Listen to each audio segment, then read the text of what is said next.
शहर गोपालगंज शहर के बारे में है। क्योंकि जब यहाँ पे आदमी आता है और जो ट्रैफिक व्यवस्था यहाँ पे देखता है तो शहर जाम की समस्या से लगातार जूझता है। और वो जाम ऐसा रहता है, इस छोटे से शहर में आपको निकलने में 1 घंटा 2 घंटा सामान्य चीज़ें हो जाती हैं उस जाम की स्थिति में। तो इस समस्या से कैसे समाधान हो सकता है इन समस्याओं का। और अगर हम मुख्य मार्ग जो है NH 28 जो है उसकी स्थिति करें तो कूड़े का अंबार लगा हुआ है। लगता है जो ये शहर है वो कूड़े का शहर है। तो जिस गोपालगंज को आप इतना खूबसूरत बता रहे हैं, इतना बेहतर बता रहे हैं, यहाँ के लोगों की मतलब इतनी तारीफ आप कसीदे उनके गढ़ रहे हैं, और शहर की ये स्थिति, ये गंदगी, तो ये इसमें कैसे समाधान हो सकता है, कैसे इन चीज़ों को सुधारा जा सकता है कि जो यहाँ का युवा है वो नशे के जद में जा रहा है। इस पर अगर आप कुछ प्रकाश डालें। नहीं, ये तो बात मैं आपको गोपालगंज में लगभग 5-6 वर्षों से मैं इस विषय को उठा रहा हूँ जी। गोपालगंज शहर ही नहीं, गोपालगंज का जो ग्रामीण इलाका है वो भी आज स्मैक के जद में आ गया है जी। इतने नौजवान स्मैक के बस में हो गए हैं कि सैकड़ों नहीं हजारों परिवार आज उससे बिखरने के कगार पर है जी। आप चलिए शहर के जितने वार्ड हैं जी, उस वार्ड में आप एक बार भ्रमण करके आइए, एक बार लोगों से पूछ करके आइए। गोपालगंज शहर की यह एक बहुत ही गंभीर समस्या है स्मैक का, कि गोपालगंज गंडक, गन्ना और गुंडा जी, ये 3 समस्याओं से हमेशा जूझता रहा है गोपालगंज। 300 करोड़ रुपया आज सरकार भुगतान कर दे किसानों का, चाहे वो सासा मूसा बाज़ार हो, चाहे वो गोपालगंज बाज़ार हो, चाहे शहर हो, चाहे मीरगंज का शहर हो। जब ये 300 करोड़ रुपये का रोटेशन होगा तो जो व्यवसायियों के चेहरे मुरझाए हुए हैं, उनकी दुकानें बंद हैं, कोई ग्राहक नहीं जा पा रहा है, शहर में जो काम करने वाले अन्य व्यवसायी हैं, छोटे मोटे व्यवसाय करते हैं, इनके चेहरे मुरझाए हुए हैं। और ये 300 करोड़ रुपया सरकार अगर दे देती है तो मुझे लगता है कि यही किसानों के ऊपर बहुत बड़ी कृपा होगी। नमस्कार, डी पीपल वॉइस देख रहे हैं आप। अभी हम गोपालगंज में हैं। बता दें, गोपालगंज लगातार पिछले कुछ दिनों से चर्चा में था। कारण कई हो सकते हैं और उन सारे कारणों पे हम डिटेल में बात करेंगे, लेकिन सबसे पहले आपको बता दें कि अभी हमारे साथ ओम प्रकाश सिंह जी हैं, जो पूर्व में जिला पार्षद हैं और गोपालगंज से चेयरमैन भी रह चुके हैं। सबसे पहले तो सर स्वागत है आपका डी पीपल वॉइस में। जी, बहुत बहुत धन्यवाद। सर, विगत 10 दिनों से हम लोग गोपालगंज में हैं और गोपालगंज की जो स्थिति है वो बद से बदतर है। चाहे वो हम किसी विषय पे बात करें, चाहे वो रोजगार की बात हो, हॉस्पिटल की बात हो, या सड़क की बात हो, शासन प्रशासन व्यवस्था की बात हो, तो हर जगह लचर है। जनता त्रस्त है, त्राहिमाम कर रही है। और जो यहाँ के नेता हैं, जनप्रतिनिधि हैं, वो अपने अपने चुनाव को लेकर के तैयारियों में व्यस्त हैं या अपने अपने कामों में व्यस्त हैं। नहीं मतलब है उनको कि जनता कितनी परेशान है, कितनी त्रस्त है। लेकिन सर, हम आपसे जानना चाहते हैं, चूँकि जब भी गोपालगंज में एक अच्छे नेतृत्व की बात होती है, एक अच्छे नेता की बात होती है, तो उसमें एक नाम जो बड़ी प्रमुखता से लिया जाता है कि ओम प्रकाश सिंह हैं, जो शिक्षित हैं और गोपालगंज की चीज़ों को समझते हैं। तो यही सोच करके आज हमने आपसे मिलने का प्लान बनाया। और जो सबसे पहला चीज़ हम आपसे जानना चाहेंगे कि सर, गोपालगंज एक कृषि आधारित क्षेत्र है और एक बड़ा वर्ग जो है वो विदेशों में पलायन करने को मजबूर है। तो अगर हम कृषि की बात करें तो कहाँ देखते हैं आप गोपालगंज में कृषि व्यवस्था को, और क्या कमियां हैं गोपालगंज में कृषि व्यवस्था को लेकर के? देखिए, गोपालगंज के बारे में एक कहावत है जी, कि गोपालगंज गंडक, गन्ना और गुंडा जी, ये 3 समस्याओं से हमेशा जूझता रहा है गोपालगंज जी। गोपालगंज की त्रासदी यह है कि इसकी एक बहुत बड़ी आबादी जो लगभग 4 विधानसभाओं से होकर गुजरती है जी। गंडक के विकराल रूप के कारण उसका बढ़िया से प्रबंधन नहीं होने के कारण आए दिन प्रत्येक साल सैकड़ों गांवों को बाढ़ के समस्या का सामना करना पड़ता है और कटाव का समस्या का सामना करना पड़ता है। और इस बाढ़ के क्षेत्र में जो किसान अपने खून पसीना से जो गन्ना तैयार करते हैं जी।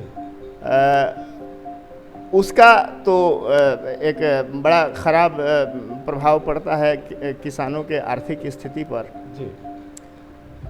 इससे भी जो ज़बरदस्त समस्या रही है कि लगभग 15-20 वर्षों के अंदर जी।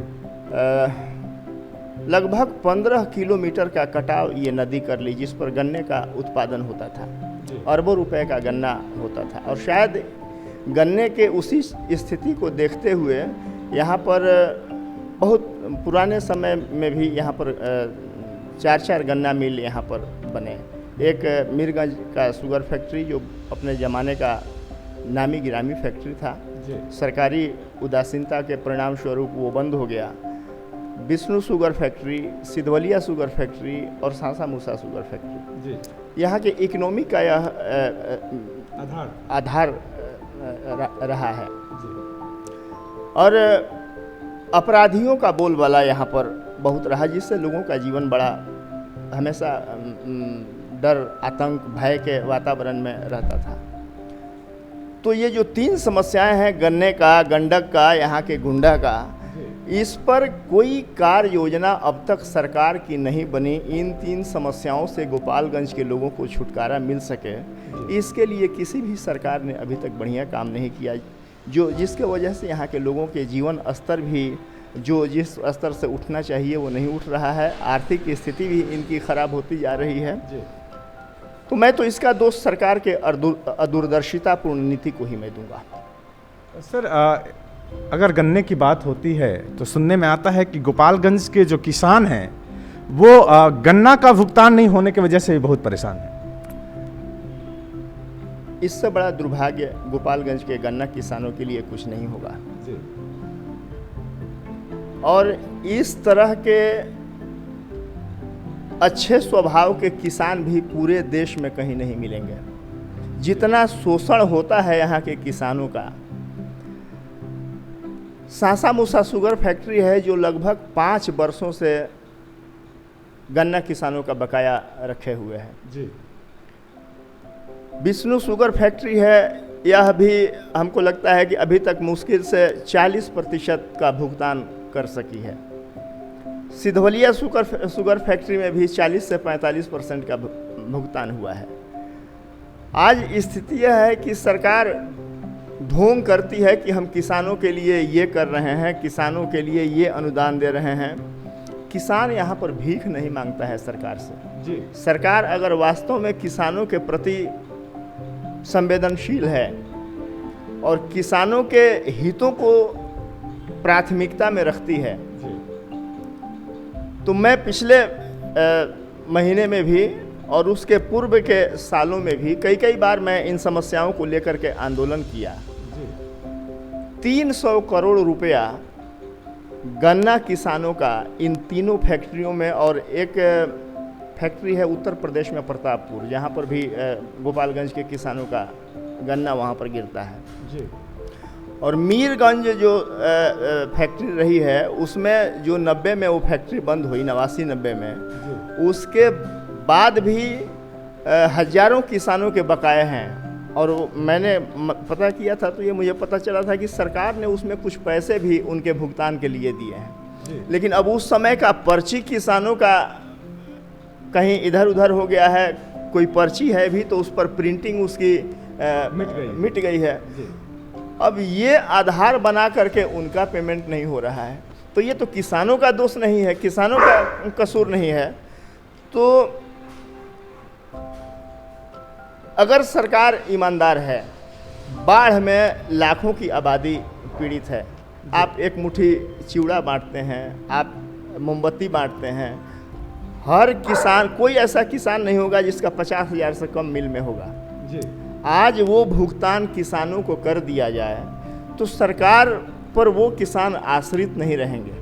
जी। और ये हमारा जो गोपालगंज का जो शहर है, इतना खूबसूरत शहर, छोटा सा ये शहर है, लेकिन आप पूरे बिहार का भ्रमण करेंगे तो इस बाज़ार, यह बाज़ार और इस बाज़ार के लोग, यहाँ के स्थानीय लोग इसके मन मिजाज के लोग आपको बिहार में और कहीं नहीं मिलेंगे। और ये 300 करोड़ रुपया आज सरकार भुगतान कर दे किसानों का, चाहे वो सासा मूसा बाज़ार हो, चाहे वो गोपालगंज बाज़ार हो, चाहे शहर हो, चाहे मीरगंज का शहर हो, जब ये 300 करोड़ रुपये का रोटेशन होगा तो जो व्यवसायियों के चेहरे मुरझाए हुए हैं, उनकी दुकानें बंद हैं, कोई ग्राहक नहीं जा पा रहा है, शहर में जो काम करने वाले अन्य व्यवसायी हैं, छोटे मोटे व्यवसाय करते हैं, इनके चेहरे मुरझाए हुए हैं। और ये 300 करोड़ रुपया सरकार अगर दे देती है तो मुझे लगता है कि यही किसानों के ऊपर बहुत बड़ी कृपा होगी। अगर किसानों का जो बकाया है मिल मालिकों के जिम्मे, अगर वो केवल किसानों को मिल जाए तो इस गोपालगंज का दिशा और इसका दशा दोनों में परिवर्तन होने की असीम संभावनाएं हैं। एक चीज़ और आप लोग को बता दें, आज हम बोलेंगे कम और सुनेंगे ज़्यादा। ऐसा इसलिए क्योंकि आप लोग को गोपालगंज के बारे में ऐसी रोचक जानकारियां मिलेंगी जिसको शायद आज तक आप लोग नहीं जानते होंगे। दूसरा सवाल सर हमारा आपसे ये रहेगा कि गोपालगंज, जब मैं लोगों से बातचीत कर रहा था तो जो सबसे उनका प्रमुख मुद्दा था हॉस्पिटल का मुद्दा था, और अभी वर्तमान में जो हमारे सांसद हैं वो एक डॉक्टर भी हैं और बहुत नाम था उनका डॉक्टरी पेशे में, और उसकी वजह से लोगों ने उनको चुना कि शायद एक उनको उम्मीद दिखा कि एक डॉक्टर जब हमारा नेतृत्व करेगा तो हो सकता है चीज़ें कुछ बेहतर हों। तो इस हॉस्पिटल की व्यवस्था को आप कहाँ देखते हैं गोपालगंज में? नहीं, ये तो आज के परिवेश में स्वास्थ्य की एक जो समस्या है वो बहुत बड़ी समस्या है, और आपका कहना जायज़ है जी कि लोगों को एक उम्मीद जगा था कि डॉक्टर हैं यहाँ के सांसद जी, उनके द्वारा अगर रुचि लिया गया तो गोपालगंज के स्वास्थ्य सुविधाओं को बढ़िया बनाया जा सकता है। लेकिन खैर अभी बहुत ज़्यादा समय नहीं हुआ, अभी 1 साल का समय हुआ, और इसमें हम पूरा दोष उनको नहीं दे सकते हैं, क्योंकि इसके पूर्व में जितने भी लोग रहे उन लोगों ने स्वास्थ्य सुविधाओं को कभी महत्व नहीं दिया जी। और इसके लिए कसूरवार यहाँ के लोग भी हैं।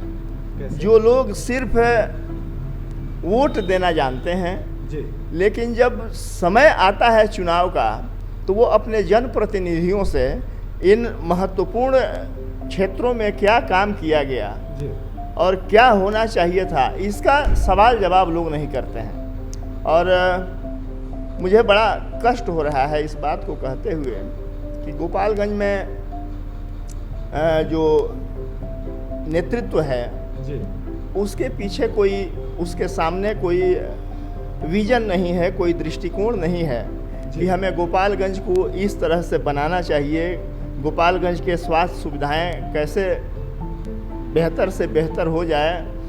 जब हमारा घर आपको इस रोड पर ही है, हमेशा 24 घंटे में कम से कम 10-12 एम्बुलेंस तो गोरखपुर के लिए निकलते हैं। जी, कल जब यहाँ के लोगों से मेरी बातचीत हो रही थी तो वो बता रहे थे कि अगर पैर टूट जाए तो शायद उसके लिए भी उनको रेफर कर दिया जाता है बाहर में। तो जहाँ जिस शहर की ये स्थिति है तो वहाँ अगर दूसरी कोई बीमारी हो जाए तो फिर? नहीं, ये तो निश्चित रूप से बड़ा ही माने गंभीर विषय है, और इस पर समय समय पर हमने भी जिला प्रशासन को भी हमने अवगत कराया है। और आपको बतला दें कि यही कारण है कि सदर हॉस्पिटल में आए दिन तोड़ फोड़, लोगों का गुस्सा डॉक्टरों पर निकलता है, प्रबंधन हॉस्पिटल का सही नहीं है, और हैंड्स की भी बहुत कमी है, डॉक्टर भी पर्याप्त मात्रा में नहीं है, कर्मचारी भी, कंपाउंडर भी, ये जो होना चाहिए वो चीज़ें बढ़िया से नहीं हैं। और इसका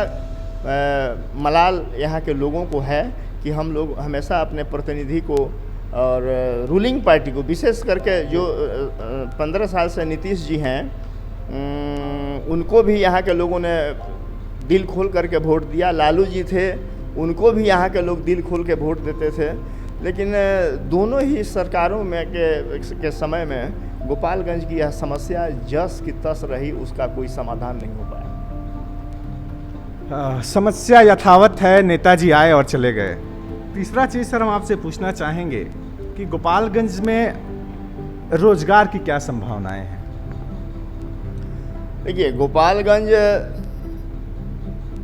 के लोग इतने मेहनती हैं, इतने परिश्रमी हैं कि यहाँ पर कोई फैक्ट्री, ये गन्ना फैक्ट्री को अगर हटा दीजिए तो यहाँ पर कोई भी सरकार के द्वारा रोजगार सृजन नहीं किया गया है।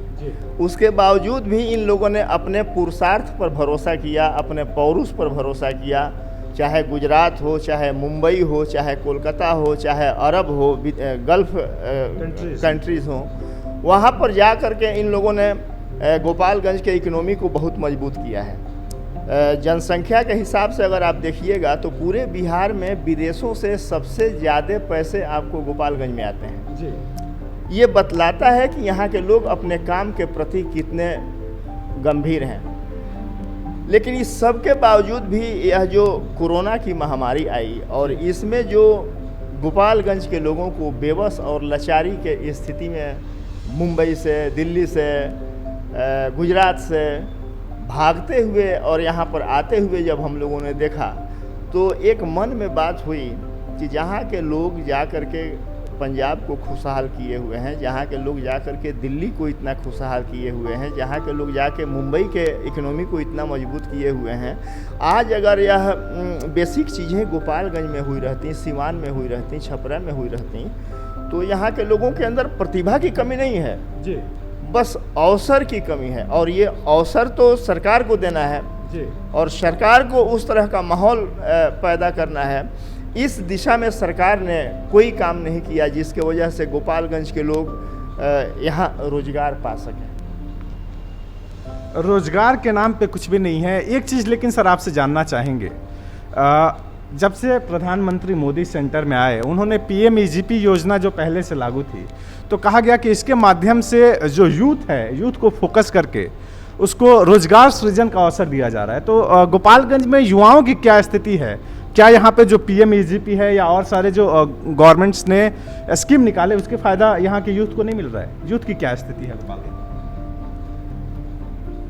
जितना शोषण गोपालगंज के यूथ का आपने जिन योजनाओं का प्रधानमंत्री रोजगार योजना के बारे में आपने इशारा किया, आप उद्योग विभाग में चले जाएं, जा कर के आप पता करें,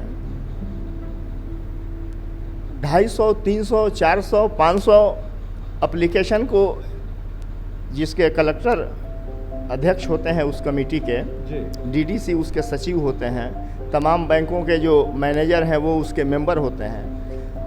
युवा इंटरव्यू देता है जी, उसके एप्लीकेशन को बैंकों में भेजा जाता है, लेकिन इंटरव्यू देने के समय उद्योग विभाग के द्वारा कोई ऐसा युवा नहीं है जिससे 20,000, 25,000, 50,000 रुपया ठग नहीं लिया जाए जी।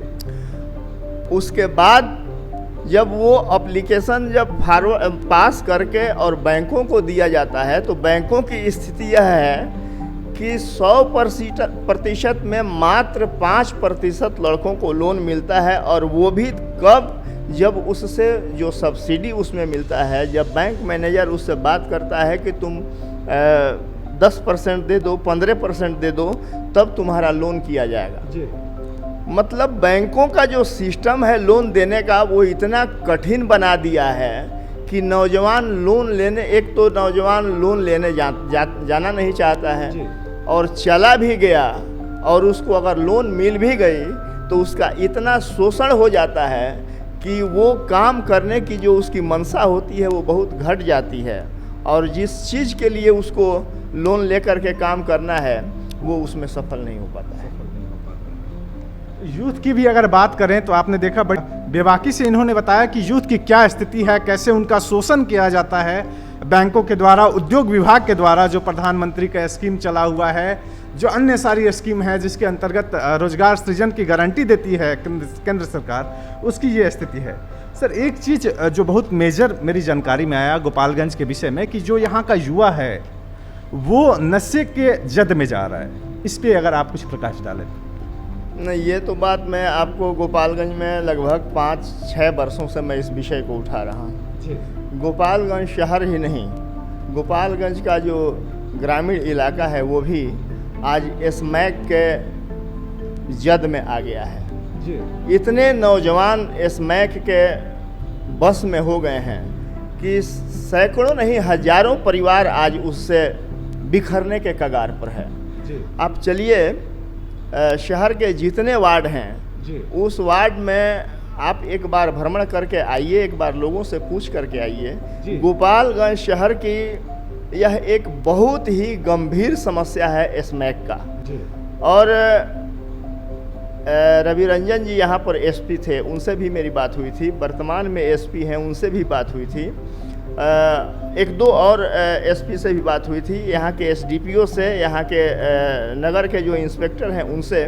जब भी मैं मिला मैंने यही एक बात कहा कि पुलिस अगर गोपालगंज में स्मैक के धंधे को अगर समाप्त कर दे, इसके नेटवर्क को अगर तोड़ दे, तो हजारों परिवारों को के वैसे बच्चों को जिनको यह उम्र पढ़ने में बीतना चाहिए, जिनका यह उम्र खेलने में बीतना चाहिए, जिनका यह उम्र अपने क्षेत्र के विभिन्न अपने जीवन के विभिन्न क्षेत्रों में जा कर के उनको अपना भविष्य संवारना चाहिए, वो आज स्मैक के नशे में अपना पूरा जीवन बर्बाद कर रहे हैं। सरकार जिस प्रदेश में, जिस जिले में, जिस गांव में अगर वहाँ के लोग ही अच्छे नहीं रहेंगे तो फिर वहाँ का सामाजिक वातावरण कैसे अच्छा हो सकता है, वहाँ का राज्य का, देश का, वहाँ का चूँकि सबका निर्भर करता है आदमी के ऊपर, आदमी ही समाज का निर्माण करता है। तो वैसे परिस्थिति में यहाँ ड्रग्स का जो एक खेल है, और आपको याद होगा आज से 4-5 साल पहले एक यहाँ पर खजरुबानी घटना कांड हुआ था जिसमें कि दर्जनों लोग मरे थे। और इस बात के बारे में भी मैंने तत्कालीन एसपी से कहा था कि गोपालगंज में गलत दारू बनता है जी। लेकिन गोपालगंज का एसपी रवि रंजन लोगों की बात सुनने के लिए तैयार नहीं था। यहाँ के एक पहले पीपी हुआ करते थे रामनाथ साहू, थाने में पीस कमेटी की बैठक चल रही थी, उसमें उन्होंने खड़ा होकर के इस बात को कहा था कि यहाँ पर कभी भी अप्रिय घटना घट सकती है, लेकिन एसपी ने उस पर ध्यान नहीं दिया, जिसके परिणाम स्वरूप दर्जनों लोग मौत के घाट उतर गए जी। और वही स्थिति अभी तत्काल में दिख रहा है। स्मैक कभी भी कुछ भी हो सकता है यहाँ पर। आज स्मैक तो है ही, दारू की जो स्थिति है, ये जितने नौजवान हैं, मैं आपके माध्यम से सरकार से ये कहना चाहता हूँ कि सरकार गोपालगंज के ही नहीं बल्कि पूरे बिहार के नौजवानों को चोर का एक ठप्पा दे देना चाहती है जी। क्योंकि जितने नौजवान इस दारू के गलत धंधे में लगे हैं वो आज नहीं तो कल पकड़े जाते हैं जी। वो जेल जाते हैं, फिर बेल करा करके वो फिर बाहर आते हैं। तो उनके जीवन में एक तो लिख दिया गया कि यह दारू के स्मगलिंग में ये अपराध किए हुए हैं, तो और कुछ होगा या नहीं होगा।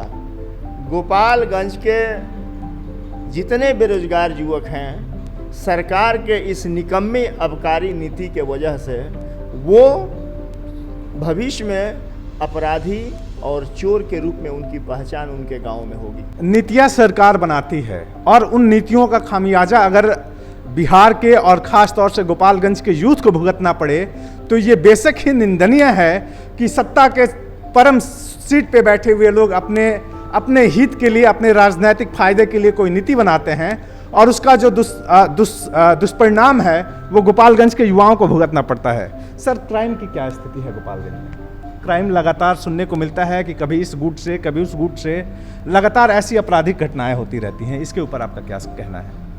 गोपालगंज, मैंने आपसे कहा कि ये गुंडा एक गोपालगंज का भी एक बहुत महत्वपूर्ण समस्या रहा है, बहुत गंभीर समस्या रहा है। पहले एक ज़माना हुआ करता था जब ये दियारा इलाका NH के उत्तर के तरफ हमेशा गैंगवार हुआ करता था। उस समय स्थिति ये होती थी कि गोपालगंज से लोगों को पकड़ करके और दियारे इलाके में अपराधी ले जाते थे, रंगदारी मांगते थे, फिरौती मांगते थे और फिर वर्चस्व के लड़ाई में हमेशा गैंगवार हुआ करता था, लोग मरते थे, अपराधी भी मरते थे। लेकिन वो स्थिति आज NH से उत्तर नहीं बल्कि NH के दक्षिण आज बना हुआ है। आए दिन गैंगवार की घटना हो रही है। पुलिस मुखदर्शक बनी हुई है जी। और उसका एक सबसे बड़ा कारण यह भी है कि जो जिला पुलिस है गोपालगंज की, अभी जो नए नए जो थानेदार आए हुए हैं जी। इनकी जो स्थिति है, क्राइम कंट्रोल हो इस पर इनका ध्यान नहीं है। जी। इनका ध्यान एन केन प्राकेण धन कमाने में इनका लगा हुआ है। जी। चाहे वो दारू के जो स्मगलर हैं उनको पकड़ करके उनसे पैसा कमा लेना, थाने में अगर एक आम आदमी चला जाए एफआईआर करने के लिए, तो एक सज्जन शरीफ आदमी कोई थाने में जाता है तो दरोगा उसको उस तरह से देखता है जैसे उसको खा जाएगा। जी। वो डर के वजह से वो थानेदार से बात नहीं करता है। पहले हम लोग भी देखे हैं जो थानेदार होते थे वो अपने क्षेत्र के प्रतिष्ठित लोगों से बात करते थे, पूछते थे कि उनके गांव में क्या समस्या है, उनके गांव में कौन आपराधिक प्रवृत्ति का है। लेकिन आज तो थाने पर आपराधिक प्रवृत्ति के लोग ही दलाली का काम करते हैं और हर थानेदार जो है वही आपराधिक प्रवृत्ति के लोगों के साथ उसका उठना बैठना है। आम शरीफ सज्जन लोगों से पुलिस न यहाँ पर बात करना चाहती है और न उसकी बात सुनना चाहती है। अगर कोई आदमी जाए उससे कोई सिफारिश करने के लिए सज्जन आदमी का, तो वो सुनने के लिए तैयार नहीं। तो कानून का राज तभी कायम होगा जब आम आदमी का कानून पर विश्वास जगेगा, भरोसा जगेगा, वो कोऑपरेशन के लिए आगे आएगा। लेकिन पुलिस की जो कार्य पद्धति है वो ऐसी कतई नहीं है कि कोई आदमी आगे बढ़ करके सही समस्या को पुलिस को बतला सके।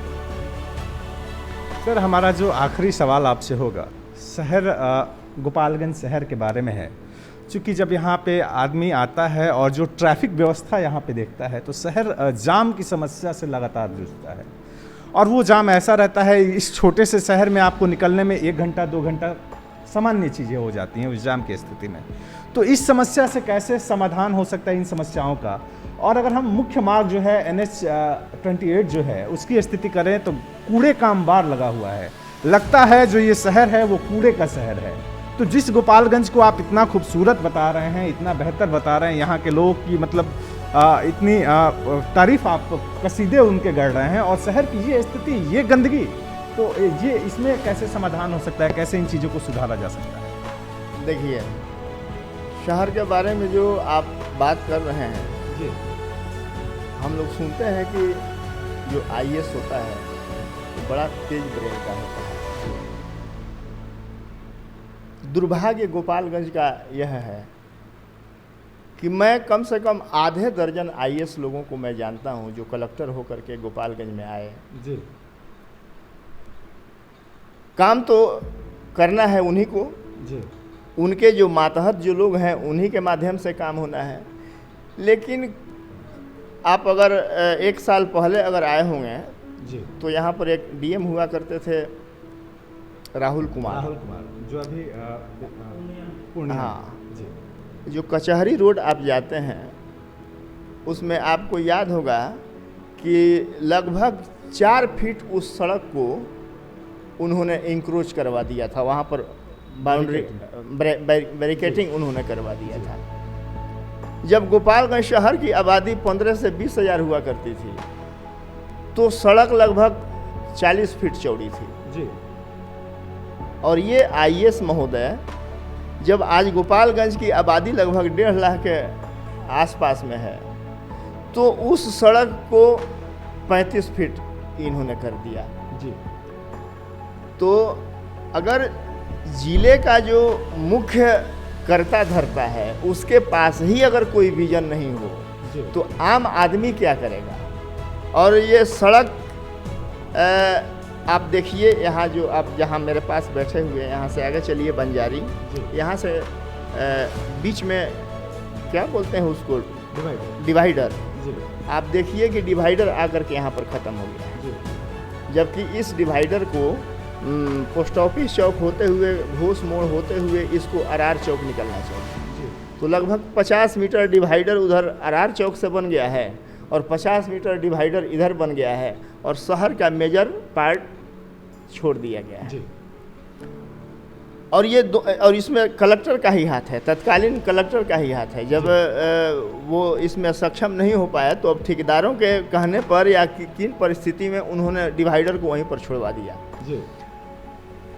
गोपालगंज शहर के लोग हमेशा कहते रहे कि आप इसको डिवाइडर बनवा दीजिए, लेकिन वही देखिए आज डिवाइडर आपको जादवपुर मोड़ में डिवाइडर बन गया है, जादवपुर रोड में, तो बहुत आसान स्थिति वो बन गई है। अगर ये कंप्लीट अगर हो जाता तो ये स्थिति भी अच्छी हो जाती। NH से ये रोड निकलती है, NH में जा कर के मिलती है।